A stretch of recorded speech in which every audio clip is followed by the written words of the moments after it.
Are you a nurse there? No. Just working at the Women's Health Resource Center. Oh, okay. But eventually I'd like to be a midwife, so I think it's a step in the right direction. Yeah. Right. Yeah. 10 little fingers. Yeah. 2 ears.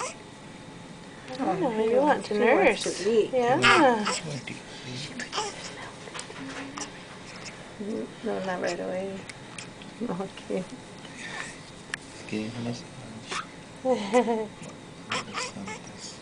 checking her out. Is her hair curly? Just wet. All of my kids had their hair like that when they were born. You know, it was wet and they'd curl up. I don't know if that's gonna stay or not. He's just a grunt.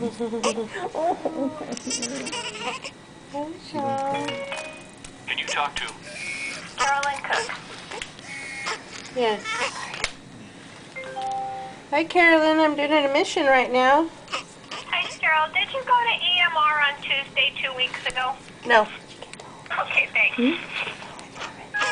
No, I haven't. I've been busy with her. She's the keeper. Alright. I can pull vitals on. I'm pulling vitals on Windows if you want to see for. Okay. How's Dina doing? She's kind of sleepy. Well,